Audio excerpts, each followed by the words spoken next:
There is a lot of momentum within the industry for higher and higher resolution, and the need to create stunning images using high dynamic range and wide color gamut.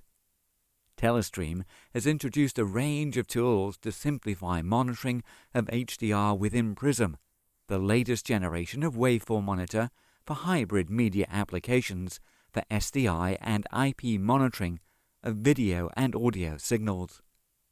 There are several challenges in monitoring HDR, from ensuring the correct white, gray, and black levels are set correctly. Traditionally, in standard dynamic range, 90% reflectance white is at 100%, and 18% gray is at 43%. Now all that changes in HDR depending on whether you're using HLG or PQ. Each has its own gamma curve which changes the video levels, and means that 90% reflectance white and 18% gray are now at 58% and 38% in PQ. Then added to that the acquisition of content from a variety of different camera manufacturers, each optimizing their gamma curve for their specific brand of camera, and it can become very confusing on where the white and gray points are within the image. To demonstrate this, let's use the Datacolor Spider Cube that has reference levels for super black, reflective black, 18% gray, 90% reflectance white, and the shiny ball bearing on the top of the cube produces those specular highlights. The image on the picture display of PRISM looks low contrast, and this is because it was captured from a camera in S-Log2. That means that 90% reflectance white is at 59%, and 18% gray is at 32%. Let us take a look at this on the waveform on the display of PRISM. The standard percentage graticule shows the white level at around 60%, but I can change the graticule to look at the waveform tracing stops, where 18% gray is at 0 stop reference and white is at 2.3 stops. However, the levels in this graticule are still based on standard dynamic range, and we need to change the input gamma curve, in this case to S-Log2.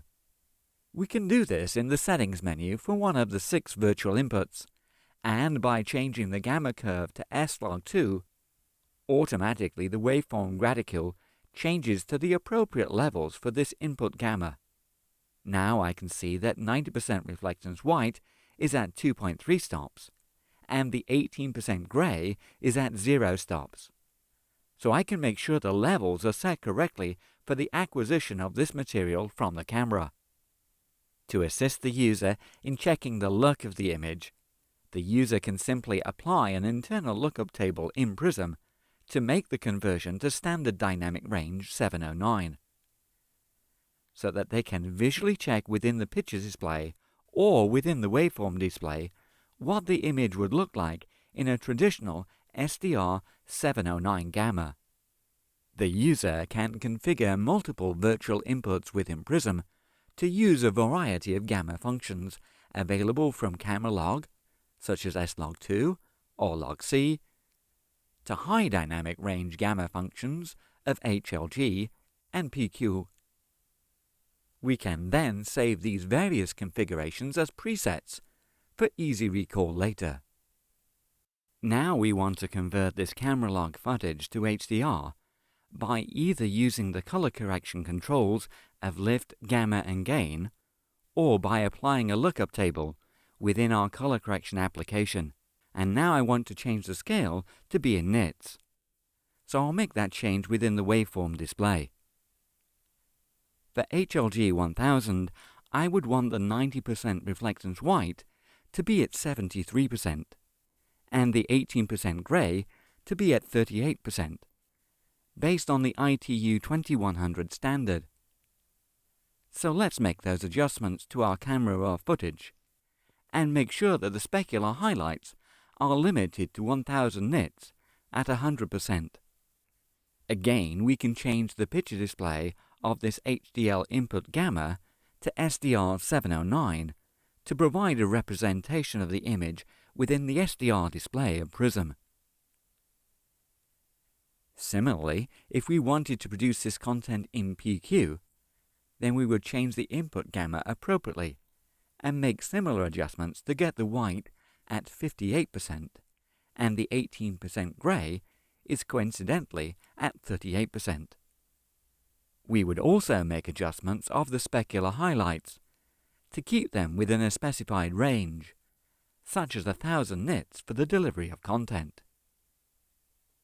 You can see there are a variety of different white points to keep track of between all of these camera log formats and between the two main HDR formats of HLG and PQ.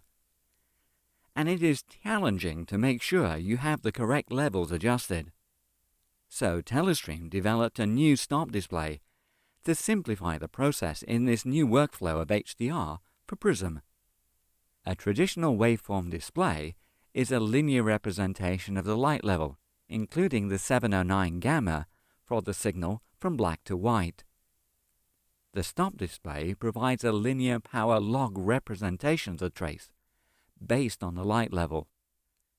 Now a user can adjust the video signal to the reference points of 90% reflectance white at 2.3 stops and 18% grey at 0 stops.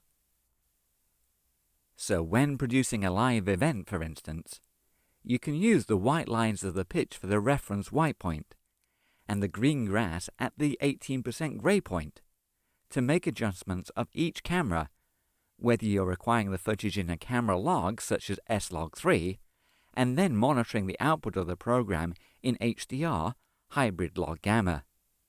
The user simply selects the appropriate gamma functions in PRISM to monitor the signal. With the stop display being based on the log function of the gamma curve, it's easy to gauge the dynamic range provided by each camera and make adjustments to maximize the performance of the camera's output, to use the full dynamic range as the operator makes adjustments of the levels of the camera. This can avoid costly retakes due to the original footage being incorrectly exposed. The Telestream PRISM provides a useful toolset for monitoring your HDR content, from HDR gradicules to the log scale of the Telestream stop display, or the variety of false color tools that can be overlaid in the picture display to help you visualize the HDR content. For more information or to arrange a demonstration, please contact your local Telestream sales representative.